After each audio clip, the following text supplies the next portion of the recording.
Welcome back to Eve's live coverage of the Howard Stern Private Parts premiere party. Well, while the party is going on tonight, Howard has decided to tape some of his radio show for tomorrow and also for broadcast on E. Let's take this chance to sort of, get a sneak preview and listen in. You're going to be too big to do a radio show. I mean, we're going to miss you. You're going to go back home Hollywood. I have an announcement. This is my last radio show. Yeah, I have to go to Hollywood now. And this is all you could manage, Howard? Yeah, this is it. There's only one way to do it, and that's if you kick Hollywood's ass. So you had a good time at the movie. I really, everybody's going, I've never laughed so much, but I swear to God, I've never laughed that much at a movie before. Thank God I pulled this off, man. Yeah. I tell you. Yeah. Howard, any reviews yet? Yeah, we've had a couple of reviews so far. Variety, Hollywood Reporter, and Peter Travis from Rolling Stones. Yeah, I heard Rolling Stone was very good. They were comparing it to Rebel Without a Cause, Good Morning Vietnam, Man. What, is Conan interviewing you already? Yeah, good. Hey, Conan, when are they going to go to your show anyway? Pardon me, what? When are they getting your show anyway? You're not ready yet. You guys need a little more work. Please, Traveler, man. Have them on. You can come on anytime you want. Oh, I have Norman Fell on.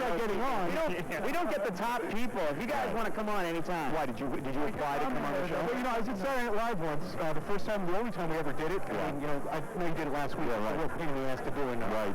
I said to my bodyguard, his name is Raul, he's this huge, giant Mexican biker guy. Yeah. I said, Raul, go bring me somebody famous. Right. And he went off and he came back with Conan. That's all they could find. No kidding. They brought me over. So I think it's because of that I've never been allowed to go. When you said what you said on Saturday Night Live about it second, did you mean it? Yeah. It's too bad. Yeah, I got out of there quick. It wasn't pretty bad. Yeah. You guys wouldn't let about Norm now. Yeah, Norm's cool. Norm's very funny. I've seen Norm on your show, and he does a really good job. Yeah, Norm Macdonald's great. I had a really stupid idea on Saturday Night Live, and they wouldn't let me do it because of political reasons. What'd you want to do? I wanted to hold up a giant jellyfish and go fight the real anemone after we were done and rip it up. Really? Like a little takeoff on a Chandler Con or something. And if they all got like, Lauren says I can't do it. I got the head of my record company calling me and stuff. I finally said, all right, fine, give me $100 and I won't do it. Yeah, look at it this way. I went into Lauren and I said, I want to be Fartman and blow a tumor out of Liz Taylor's head. And he was like looking at me like I was from another planet. We're going to go back with more with Howard in a little bit, but first, let's go to Todd Newton. Todd, who are you with?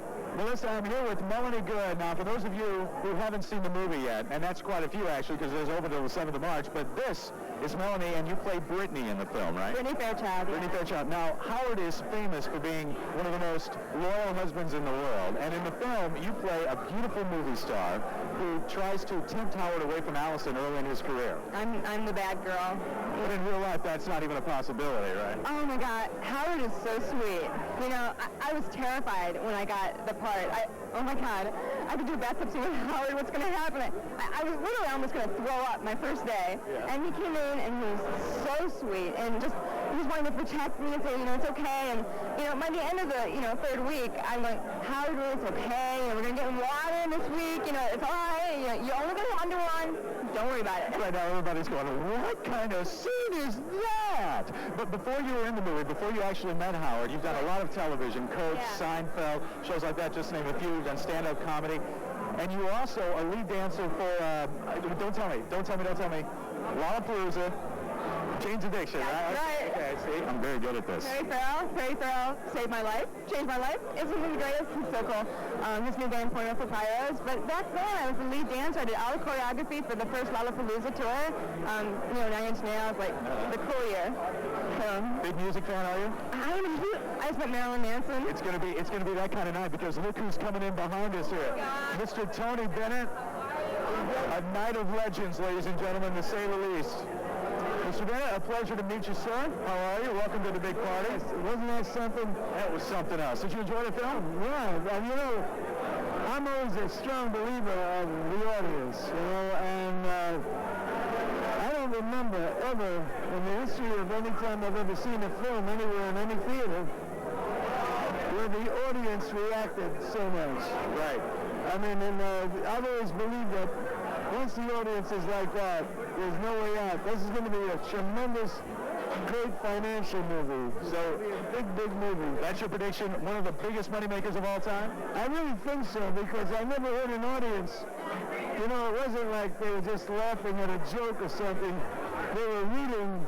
It was like a mass fan club. Right.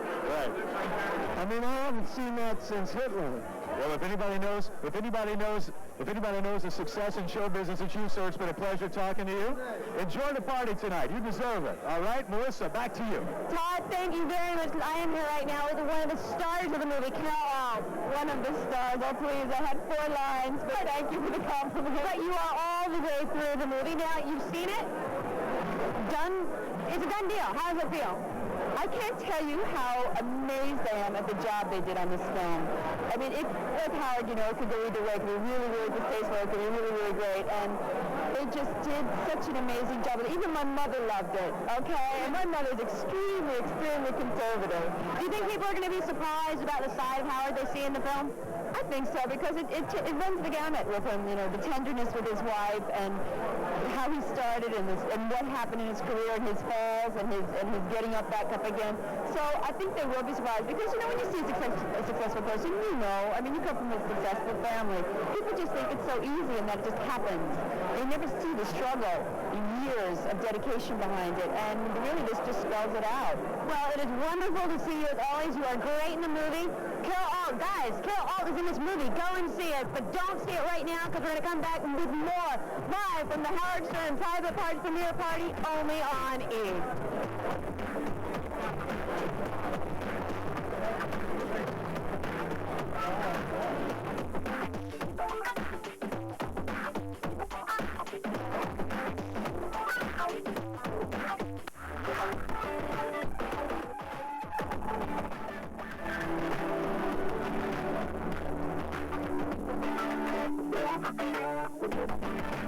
Welcome back to Madison Square Garden here in the Big Apple. I'm Todd Newton, and with me now, whenever you hear somebody say Howard rocks, this man knows the true definition of how to rock. This is Dee Snider, formerly of the band Twisted Sister. What's up, man? Thanks for stopping. Oh, I'm glad to be here. For Howard, I'm here.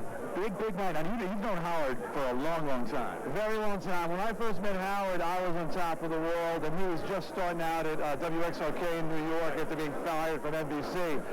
And in that time, our career positions have kind of changed a little bit, and I'd just like to say I'm very happy that I backed the right horse. That's right. Now, you've been, obviously, with Twisted Sister and throughout your musical career, you've run into a lot of radio guys. Have there been any that have given the first impression that Howard has? Did you know as soon as you saw him that this guy was going to be much more than just a voice you hear on the radio? Yeah, Howard is definitely one of a kind, and I formed an allegiance with him many years ago, and it wasn't really the best thing career-wise people said to do. My management and my lawyers, my record company saying, stay away from that guy, he's poison, he'll ruin your career. Other radio stations won't play your music because you're friends with him. Right. And Howard's an incredibly loyal guy, and that's something I think was brought out in the movie. There's a point where Allison says Howard is loyal to the people that stand behind him. And I'm loyal to him, his friends are loyal to him, and he's loyal to his friends, and that's why we're still here. Now, let me ask you this. It's funny you bring up the relationship that musicians have with Howard, because now it's a totally different story. How important is a good rapport with Howard to let's say, an up-and-coming band or even an established band?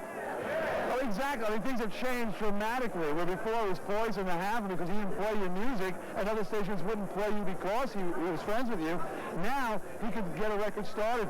How many stations is he on? 30, 40? 30 or 40. Yeah, something like that in the country. So if Howard plays it once, the whole country's aware of it. Right. All right, man, thanks for stopping by. Get in there and enjoy that party. It's a heck of a bash. Let's go back to Melissa. Thank you, Todd. Now, I am here with John Popper from Blues Traveler. Now, light and smoke.